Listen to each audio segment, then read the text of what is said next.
بالله من الشيطان الرجيم بسم الله الرحمن الرحيم وذروا ظاهر الاسم وباطنه اور تم ظاہری گناہ کو بھی چھوڑ دو اور باطنی گناہ کو بھی چھوڑ دو. ولا يحيق المكر السيء الا باهله اور بری تدبیروں کا وبال ان تدبیر والوں ہی پر پڑتا ہے. من يعمل سوءا يجز به اور جو شخص کوئی برا کام کرے گا وہ اس کے بدلے سزا دیا جائے گا. جو بھی مرد ہو یا عورت برا کام کرے اس کے بدلے سزا دیا جائے گا. سبحان ربك رب العزة عما يصفون وسلام على المرسلين والحمد لله رب العالمين. اللهم صل على سيدنا محمد وعلى آل سيدنا محمد وبارك وسلم. اللهم صل على سيدنا محمد وعلى آل سيدنا محمد وبارك وسلم. اللهم صل على سيدنا محمد وعلى آل سيدنا محمد وبارك وسلم.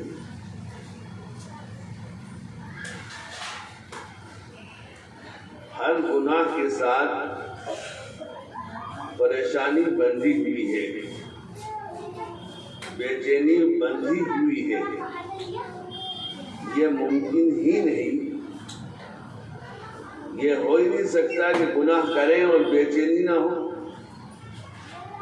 جو انسان بھی گناہ کرے گا چاہے کتنی ہی کامیابی سے گناہ کیوں نہ کرنے والا ہو، دل بے چین رہے گا، اس کا دل مضطرب رہے گا اور راتوں کو نیند نہیں آئے گی اور کوئی نہ کوئی پریشانی کی صورت نکل آئے گی.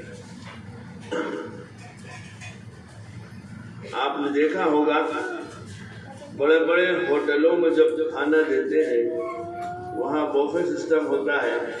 ایک سرے پر بہت سارا کھانا رکھ دیتے ہیں اور ہر سرے کے نیچے ایک بتی جلا دیتے ہیں. اس بتی کا کام ہوتا ہے کھانا گرم رکھنا. جتنی دیر کھانا رکھا رہتا ہے وہ گرم رہتا ہے. اسی طرح جو بندہ بھی گناہ کرتا ہے، جو بندہ بھی گناہ کرتا ہے، اللہ تعالیٰ پریشانی کی بتی سلگا دیتے ہیں، اس کے دل کو پریشان رکھتے ہیں. جب تک توبہ نہیں کرے گا اس کا دل پریشان رہے گا. کبھی بیوی کی طرف سے پریشانی، کبھی اولاد کی طرف سے پریشانی، کبھی کاروبار کی طرف سے پریشانی، کبھی صحت کی طرف سے پریشانی. کہیں نہ کہیں پریشانی کی بتی جل رہی ہوگی، پریشان ہو رہا ہوگا، ڈپریشن میں وقت گزر رہا ہوگا. تو گناہ انسان کو ہمیشہ پریشان رکھتا ہے، بے چین رکھتا ہے. گناہ کرنے سے دنیا جہنم بن جاتی ہے.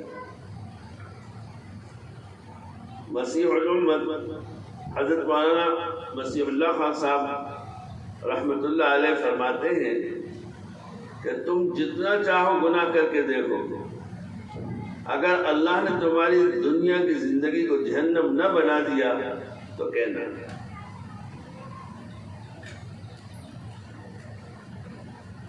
تم جتنا چاہو گناہ کر کے دیکھو، اللہ نے تمہاری دنیا کی زندگی کو جہنم نہ بنا دیا ہو تو کہنا. یعنی دنیا ہی میں تمہارے لیے ایسی بے چینی پیدا کر دیں گے جیسی جہنم میں ہوتی ہے. اس لیے یہ نہ سمجھے کہ جو لوگ آزادی کی زندگی گزارتے ہیں اور گناہ کرتے ہیں انہیں اطمینان کی زندگی ملی ہوتی ہے. کبھی ان کے دل کی حسرتوں کو دیکھو، ان کی مضطرب راتوں کو کبھی دیکھیے. انسان اسی وقت توبہ کر لے، وہ اتنا پریشان ہوتے ہیں کہ موت مانگتے ہیں. دنیا میں بھی گناہوں کی سزا ملتی ہے، آخرت میں تو ہے ہی. کذالک العذاب ولعذاب الآخرۃ اکبر، یہ قرآن کریم میں اللہ نے ارشاد فرمایا. یہ تو دنیا کا عذاب ہے اور آخرت کا عذاب تو بہت بڑا ہے. اس لیے پروردگار عالم نے حکم فرمایا وَذَرُوا ظَاهِرَ الْإِثْمِ وَبَاطِنَهُ، چھوڑ دو گناہ جب تم چھپے ہوئے کرتے ہو اور کھلم کھلا کرتے ہو، دونوں گناہ سے اپنے آپ کو بچاؤ، پرہیز کرو۔ جو تم کھلم کھلا گناہ کرتی ہو، کھلم کھلا گناہ کرتے ہو اور چھپ کر کے کرتے ہو، دونوں طرح کے گناہوں سے بچاؤ اپنے آپ کو۔ اور یہ بھی پکی بات ہے، اللہ تعالیٰ قرآن کریم میں فرماتے ہیں انما بغیکم علی انفسکم، تمہاری بغاوت تمہاری اپنی جانوں پر، گناہوں کا وبال ضرور آتا ہے۔ اس لیے ایک تابعی فرمایا کرتے تھے کہ اب بھی اللہ کے کسی حکم کے ماننے میں مجھ سے سستی ہوئی، میں نے اس کا اثر اپنی بیوی میں، اپنی سواری میں، اپنی اولاد میں کہیں نہ کہیں دیکھ لیا۔ انہوں نے میری نافرمانی کی، فرمایا وَلَا يَحِقُ الْمَكْرُ السَّيِّئُ إِلَّا بِأَهْلِهِ، جب انسان گناہوں کی تدبیر دل میں رکھتا ہے، اس کی سوچ رکھتا ہے، یہ چیز اس کے اہل پر لوٹتی ہے۔ کوئی نوجوان یہ نہ سمجھے کہ ہم ہی غیر محرم کو گندی نظر سے دیکھتے ہیں۔ ہاں، یہ نظریں ہمارے دل، ہمارے اہل و عیال، ہماری فیملی کی طرف بھی لوٹ سکتی ہے۔ ایک سنار تھا، اس کی بیوی بہت نیک سیرت اور خوب اچھی تھی۔ ایک دن وہ اپنے کاروبار سے گھر واپس آیا تو دیکھا کہ اس کی بیوی زار و قطار رو رہی تھی۔ کہنے لگا کیا ہوا؟ جواب دیا بیوی نے، یہ ہمارا نوکر جو 10 سال سے ہمارے پاس پالا ہے، ہم نے اس کو 10 سال سے پالا ہوا ہے، ابھی ذرا بڑا ہوا، یہ آج جب سبزی لے کر آیا تو اس نے میرے ہاتھ کو پکڑ کر دبایا اور مجھے اس کے اندر برا ارادہ نظر آیا، تو میں اس لیے رو رہی ہوں کہ 10 سال اس کو پالا اور نتیجہ یہ ملا، اتنا نمک حرام۔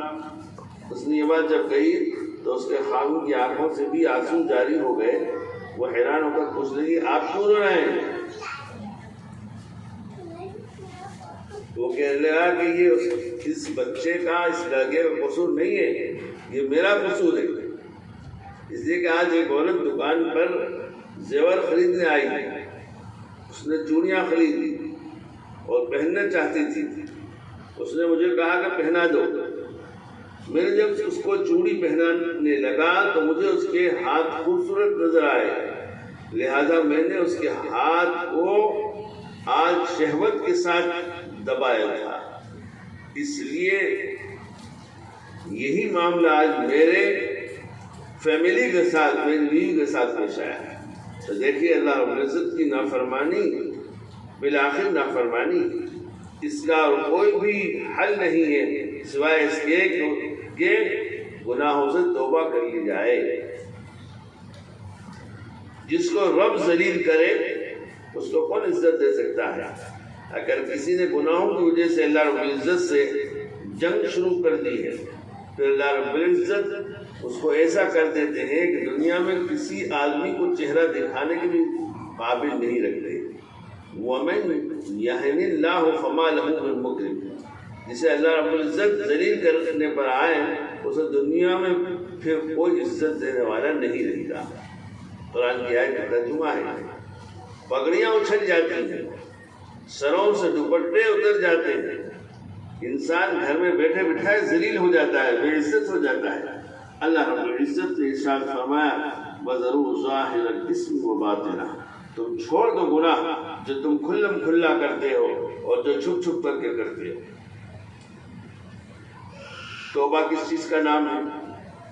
گناہوں کو چھوڑ دینا اور پکا ارادہ کر لینا اس بات کا کہ اب میں نے توبہ کر لی ہے، اب میں اس گناہ کو نہیں کروں گی، اب میں اس گناہ کو نہیں کروں گی۔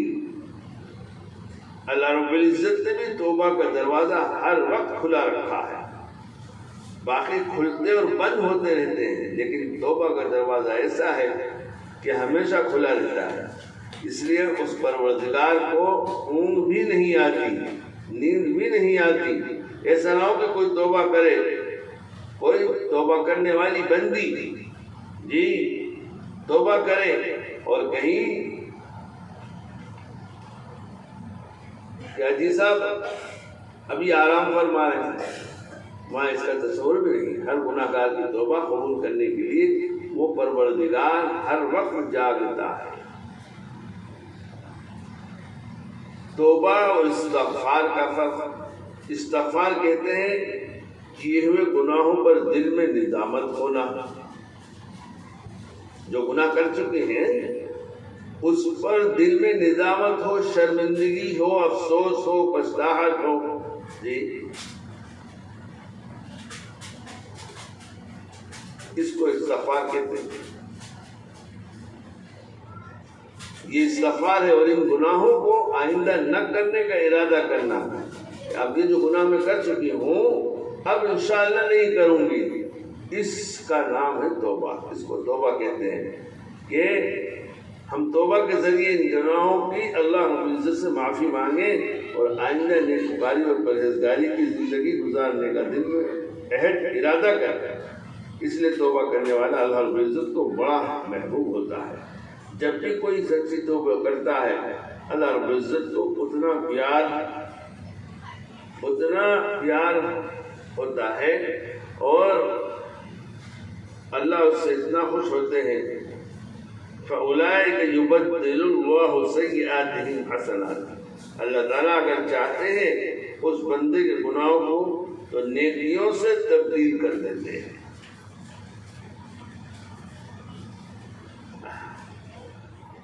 ایک بڑے میاں جا رہے تھے، انہوں نے کچھ نوجوانوں کو دیکھا تو وہ آپس میں کسی بات پر بحث مباحثہ کر رہے تھے، دلائل دے رہے تھے۔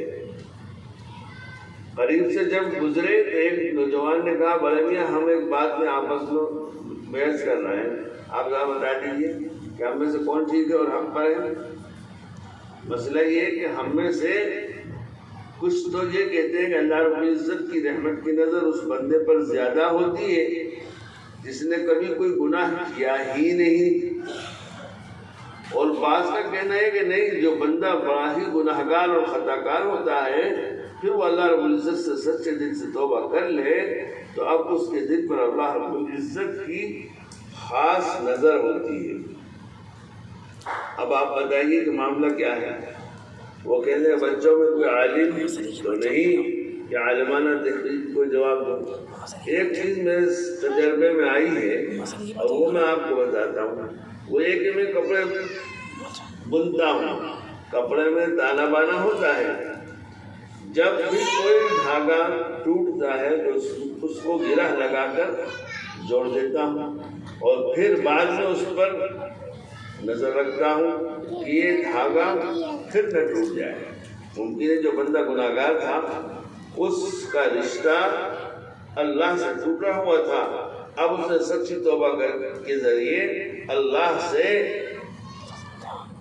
گرہ باندھ لی، اب اللہ تعالیٰ کی خاص نظر اس کے دل پر رہتی ہے۔ یہ میرا بندہ پھر نہ ٹوٹ جائے۔ اللہ رب العزت اتنے کریم ہیں، اتنے مہربان ہیں کہ بندے کی توبہ سے بے انتہا خوش ہو جاتے ہیں۔ اس لیے ہمیں چاہیے کہ اپنے گناہوں سے پکی سچی توبہ کریں۔ وہ اتنے مہربان ہیں کہ جب شیطان کو حکم دیا فَاخْرُجْ مِنْهَا فَإِنَّكَ رَجِيمٌ، نکل جا مردود یہاں سے، اس نے آدم علیہ السلام کو سجدہ نہیں کیا تھا۔ اللہ رب العزت جلال کے عالم میں تھے اور اس جلال کے عالم میں شیطان نے کہا قال رب فانظرنی الی یوم یبعثون، اے اللہ مجھے قیامت تک کے لیے مہلت دے دے۔ اس جلال کے عالم میں اس نے مانگا، پروردگار عالم نے فرمایا قال فإنك من المنظرین، جا تجھے مہلت دے دی۔ علماء نے نکتہ لکھا کہ جب جلال کے عالم میں شیطان جیسے مردود نے مہلت مانگی، اللہ نے دے دی۔ اے امت کے محمدیہ کے غلام، اگر تو جمال کے عالم میں اللہ سے مہلت مانگے گا تجھے کیوں مہلت عطا نہیں فرمائیں گے؟ لہذا جب شیطان کو مہلت مل گئی، بدبخت تھا، قسم کھا کر کہنے لگا کہ آدم کی وجہ سے دھتکارا گیا، اے اللہ میں ان کی اولاد کو بہکاؤں گا، ورغلاؤں گا، صحیح راستے سے ہٹاؤں گا۔ وَلَا تَجِدُ أَكْثَرَهُمْ شَاكِرِينَ، اے اللہ آپ دیکھیں گے ان میں سے اکثر آپ کے ناشکر بنیں گے، آپ کی نعمتوں کا شکر نہیں ادا کریں گے۔ جب اس نے قسم کھا کر کہا فَبِعِزَّتِكَ، تیری عزت کی قسم میں ان کو بہکاؤں گا اور ورغلاؤں گا، تو پروردگار عالم کی رحمت میں جوش میں آئی اور فرما دیا، او مردود، تو قسمیں کھاتا ہے میرے بندوں کو بہکائے گا، ورغلائے گا، میرا نافرمان بنائے گا؟ ذرا میری بات بھی سن لے، میرے بندے بتقاضۂ بشریت گناہ کرتے پھریں گے، اور جب مجھ سے توبہ کریں گے تو میں ان کو معاف کر دوں گا۔ سبحان اللہ، کتنا اللہ کا رحم اور کرم ہے میری بہنوں ہم پر اور پوری انسانیت اور پوری امت مسلمہ پر۔ کیا گناہ کر لیے گئے، انسان کے اندر جو کمزوری ہے اس کمزوری کی وجہ سے گناہ ہو گیا، کر لیا، کر ڈالا گناہ، لیکن فرماتے ہیں کہ اگر وہ میری طرف آئے گا اور سچے دل سے توبہ کرے گا یا توبہ کرے گی تو میں اس کی توبہ کو قبول کر کر کے اس کے گناہوں کو معاف کر دوں گا۔ اب پھر بھی میری بہنوں، اگر ہم اپنے اللہ سے اپنے گناہوں پر رو کر کے معافی نہ مانگیں، اللہ کو نہ منائیں، اللہ کو راضی نہ کریں، تو اس سے بڑی کم نصیبی کی بات میری بہنوں اور کیا ہو سکتی ہے؟ میرے دوستو، جب اللہ رب العزت توبہ قبول کرتے ہیں، اللہ رب العزت توبہ قبول کرتے ہوئے نہیں تھکتے، تو ہم توبہ کرتے ہوئے کیوں تھک جاتے ہیں؟ جب اس پروردگار کا معاملہ یہ ہے کہ وہ چاہتے ہیں اے میرے بندے تجھے شیطان نے بہکا دیا، آؤ میرے در کی طرف، میری چوکھٹ پر آؤ، الم اعہد الیکم یا بنی آدم، اے اولاد آدم، کیا میں نے تاکید نہیں کرتی تھی کہ تم شیطان کی عبادت نہ کرنا؟ انہ لکم عدو مبین وان اعبدونی ھذا صراط مستقیم، تو وہ تمہارا شیطان تمہارا کھلا دشمن ہے اور میری ہی عبادت کرنا یہی سیدھا راستہ ہے۔ اللہ رب العزت فرماتے ہیں یا ایھا الانسان ما غرک بربک الکریم، آئے کتنے عجیب پیارے انداز میں فرما رہے ہیں، اے انسان تجھے تیرے پروردگار سے کس چیز نے دھوکے میں ڈالا؟ اللہ رب العزت چاہتے ہیں کہ بندے توبہ کریں، اس لیے جب شیطان نے کہا کہ میں ان کو دائیں بائیں آگے پیچھے سے بہکاؤں گا تو فرشتے متعجب ہوئے، حیرت میں پڑ گئے کہ اس نے کیا بات کر دی۔ اللہ رب العزت نے ارشاد فرمایا کہ میرے فرشتوں حیران ہونے کی بات نہیں، حیران ہونے کی ضرورت نہیں ہے۔ عرض کیا اللہ جب یہ چاروں طرف سے بہکائے گا، جب یہ عرض کیا اللہ جب یہ چاروں طرف سے بہکائے گا تو لوگ تو اس کے پھندے میں آ جائیں گے۔ اللہ نے فرمایا کہ اس نے 4 سمتوں کا تذکرہ کیا لیکن 2 سمتیں بھول گیا، ایک اوپر کی اور ایک نیچے کی، لہذا میرا گناہ گار بندہ جب اپنے گناہوں پر نادم و شرمندہ ہو کر دل میں پکا عہد کر کے میرے پاس آئے گا اور اپنے ہاتھ اٹھائے گا، اور ہاتھ جو اوپر کی سمت اٹھتے ہیں تو شیطان اثر انداز نہیں ہو سکتا، اس میں رکاوٹ نہیں ڈال سکتا۔ میرے بندے کے ہاتھ نیچے جائیں گے کہ میں اس سے پہلے اس کے گناہوں کو معاف کر دوں گا، اور اگر میرا بندہ سجدے میں سر ڈال دے گا اور چونکہ سر نیچے کی سمت جائے گا اور نیچے کی سمت میں شیطان اثر انداز نہیں ہو سکتا، میرا بندہ سر نہیں اٹھائے گا کہ میں اس سے پہلے اس کے گناہ معاف کر دوں گا۔ یہ سمتیں کھلی ہوئی ہیں، ہم ہاتھ اٹھا کر دعا مانگیں پروردگار معاف فرمائیں گے، سجدے میں سر رکھ کر معافی مانگے پروردگار مہربانی فرمائیں گے، معاف فرما دیں۔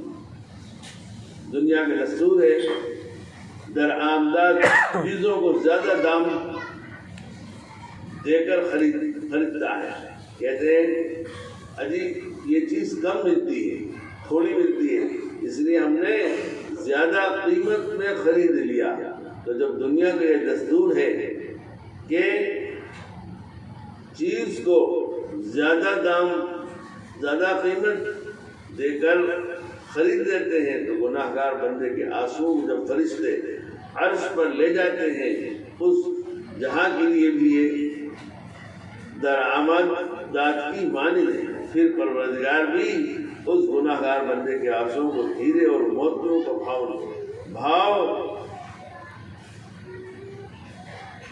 میں خرید لیتے ہیں.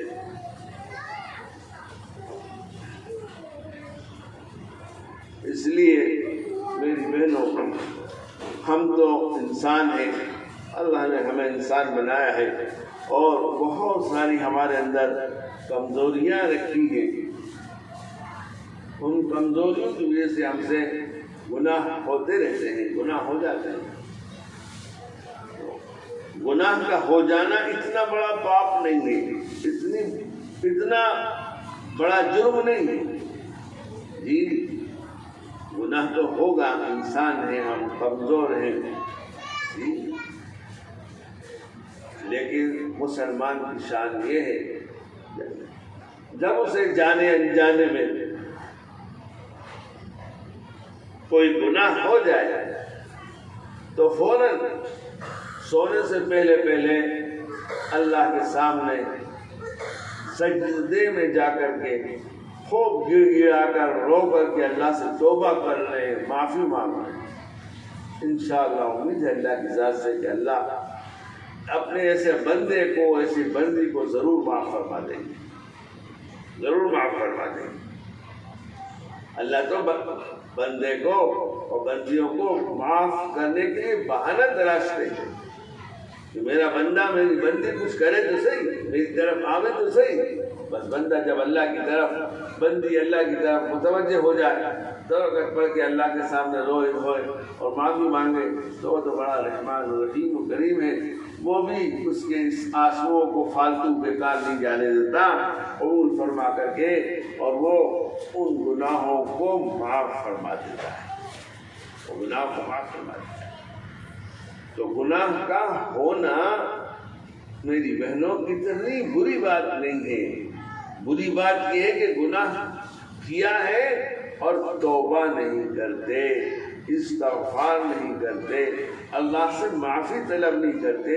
یہ بری چیز ہے، یہ بے غیرتی اور پھٹئی پنا. اگر یہی عادت بنا لی جی، اللہ کے سامنے توبہ نہیں کرتے، اللہ کو مناتے نہیں، معافی نہیں مانگتے، تو یہ مرض بڑھتا جائے گا، مرض پھیلے گا. جیسے کینسر پھیلتا ہے ایسے یہ مرض پھیلے گا.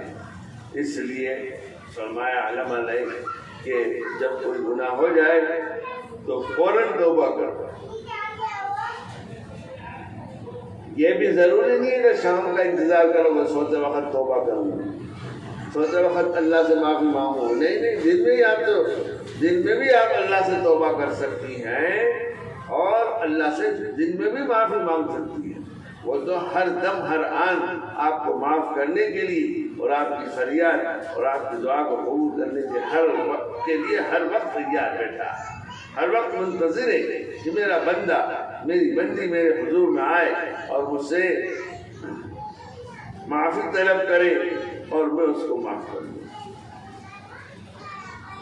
اس لیے میری بہنوں، ابھی اللہ نے مجھے آپ کو وقت دیا ہے، موقع ہے، اس موقع سے فائدہ اٹھا کر کے ہم اپنے گناہوں سے سچی پکی توبہ کریں اور اللہ سے نماز کر کے اس بات کا عہد کریں، ارادہ کریں کہ اللہ تو جب بھی اس قسم کا ہو تو فوراً اللہ کے سامنے شام کا انتظار نہیں، فوراً اللہ کے سامنے سجدے میں جا کر کے اللہ سے معافی مانگ لی جائے، اللہ کو راضی کر لیا جائے، منا لیا جائے۔ اللہ بڑے کریم ہے، انشاءاللہ امید ہے اللہ کی ذات سے کہ اللہ ضرور معاف فرما دے، اور معاف فرما دیا تو میری بہنوں ہمارا تمہارا بیڑا پار ہو جائے، سارے کاموں کو اللہ بنا دے گا، لیکن شرط ہے کہ پہلے ہم اپنے آپ کو ایسا بنائیں۔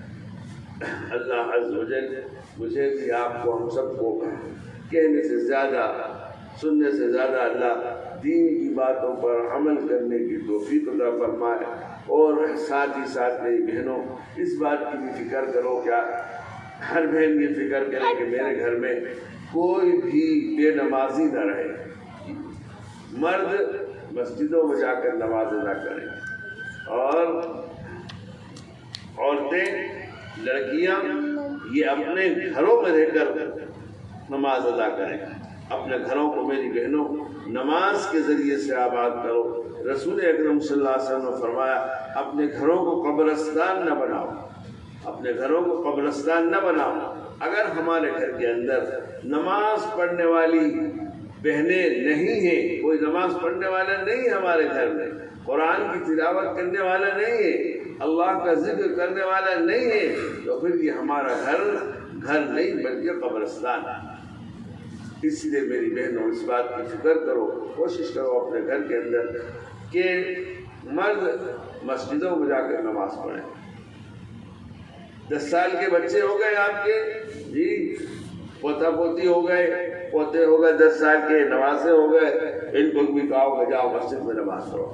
اللہ کے نبی نے فرمایا 7 سال کی عادت عمر ہو جائے، جب بچے کی 7 سال کی عمر ہو تو اس کو عادت ڈالو نماز کی، اور 10 سال کی عمر ہو جائے اور پھر نماز نہ پڑھے تو اللہ کے نبی رحمت للعالمین ہے، لیکن نماز اتنی اہم چیز ہے کہ رحمت للعالمین فرما رہے ہیں کہ 10 سال کی عمر میں بچہ اگر نماز میں سستی کرے، ناکانی کرے تو اللہ کے نبی فرماتے ہیں اس کو مارو، اس کی پٹائی کرو۔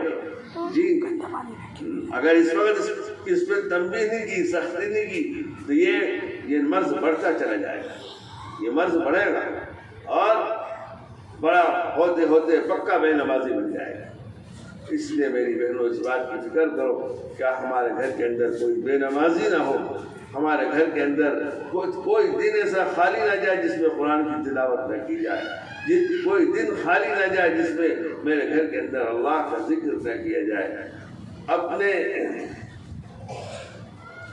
ہر جوان اپنے ماں باپ کی خدمت، بہویں اپنے ساس سسر کی خدمت کو اپنی نیک بختی، اپنی سعادت سمجھے اور اپنا فرض سمجھ کر کے ان کی خدمت کریں۔ پھر آپ دیکھیے آپ کے گھروں کے اندر کس طرح سے اللہ کی طرف سے برکتیں آئیں گی، رحمتیں آئیں گی۔ آپ کے بیٹوں کی اور شوہروں کی کمائی اگرچہ تھوڑی ہوگی، لیکن اللہ رب العالمین نماز اور دینداری، تلاوت اور اللہ کے ذکر کے برکت سے آپ کے شوہروں کی اور بیٹوں کی کمائیوں میں برکت ڈال دیں گے۔ اگرچہ تھوڑی تنخواہ ہوگی، تھوڑا پیسہ ہوگا، لیکن جب اللہ سے برکت ڈال دیں گے تو آپ کے تمام کام اسی کے اندر آسانی سے پورے مکمل ہو جائے گا۔ اس لیے نمازوں کا اہتمام کریں اپنے اپنے گھروں کے اندر۔ کوئی بھی چھوٹا جس ایسا فرد نہ ہو گھر کے اندر جو نماز ادا نہ کرتا ہو، بس اس کی عمر اللہ کے نبی نے بتا دی 7 سال کا بچہ ہو اس کو عادت ڈالو، 7 سال کا ہو عادت ڈالو، 10 سال کا ہو نہ پڑھے مارو، تاکہ یہ 7 سال سے 10 سال کی عمر کے جو 3-4 سال کا زمانہ اس میں اس کی عادت بن گئی، اس کا مزاج بن گیا نماز پڑھنے کا، تو انشاءاللہ موت تک کا یہ نمازی رہے گا، پھر یہ نماز کو چھوڑے گا نہیں، یہ نماز کا تارک نہیں ہوگا۔ آج ہم اپنے بچوں کی نماز کی پرواہ نہیں کرتے، نماز کی فکر نہیں رکھتے، لہذا یہ ان کے اندر عادت پکی ہوتی چلی جاتی ہے، پکی ہوتی ہے، پھر یہ جب بڑے ہو جاتے ہیں پھر آپ کہیں بھی ان سے کہ جاؤ نماز پڑھ کے آؤ تو ان کا دل پسیجتا ہی نہیں، دل تیار اور آباد ہی نہیں ہوتا۔ اس لیے کہ جب ان کا دل تیار ہونے کا زمانہ ہے، جب آپ نے اس زمانے کو غفلت کے اندر، بے توجہی کے اندر، لاڑ پیار میں برباد کر دیا، اب آپ کے کہنے سے چاہنے سے کیا ہوگا؟ کچھ نہیں ہوگا۔ اس لیے ہمیں اللہ کے نبی کی بات پر عمل کرنی چاہیے۔ 7 سال کے بچے کو عادت ڈالیں اور 10 سال کی عمر میں آ جائے اور پھر نہ پڑے تو اس کی پٹائی کریں، اس کو سزا دیں، اس کو کھانا نہ دیں، اس کو ناشتہ نہ دیں۔ تھوڑے دن کے بعد انشاءاللہ اس کی عادت میں آ جائے گا۔ 7 سال کے بچے کی عادت میں آ گیا تو اس کا مزاج بن گیا نماز کا، 4 سال 7 سے لے کے 10 تک کتنا اس کے اندر یہ نماز کی پابندی مضبوط ہو جائے گی۔ اس لیے نمازوں کی پابندی کریے، قرآن کی تلاوت گھر میں ہو، اللہ کا ذکر ہو، 100 بار اپنے گھروں کے اندر پہلا کلمہ پڑھ لیا کرو، 100 بار تیسرا کلمہ پڑھ لیا کرو، 100 مرتبہ درود شریف پڑھ لیا کرو، 100 مرتبہ استغفار پڑھ لیا کرو۔ انشاءاللہ اللہ عز و جل اس چیزوں کو اگر قبول فرما لیں گے تو ہمارے دنیا کے بھی کام بن جائیں گے اور آخرت کے بھی کام بن جائیں گے۔ اللہ ہم سب کو عمل کی توفیق عطا فرمائے۔ بسم اللہ الرحمن الرحیم، الحمدللہ رب العالمین، والصلاة والسلام علی رسول محمد وعلی آلہ واصحابہ واہل بیتہ اجمعین، یا ارحم الراحمین یا ارحم الراحمین یا ارحم الراحمین۔ جزا اللہ عنا محمد صلی اللہ علیہ وسلم بما هو آلہ صلی اللہ علیہ النبی الکریم وبارک وسلم۔ استغفر اللہ الذی لا الہ الا هو الحی القیوم واتوب الیہ۔ ربنا اغفر لنا ولاخواننا الذین سبقونا بالایمان ولا تجعل في قلوبنا غلا للذین آمنوا ربنا انک رؤوف رحیم۔ ربنا علیک توکلنا والیک انبنا والیک المصیر۔ ربنا تقبل منا انك انت السميع العليم وتب علينا يا مولانا انك انت التواب الرحيم۔ يا رب صل وسلم دائما ابدا على حبيبك خير الخلق كلهم۔ سبحان الله وبحمده، سبحانك اللهم وبحمدك، نشهد ان لا اله الا انت، نشهد ان لا اله الا انت، نستغفرك ونتوب اليك۔ وصلى الله تعالى على خير خلقه سيدنا مولانا محمد وعلى اله وأصحابه وأزواجه وذرياته وأهل بيته أجمعين، وارحمنا معهم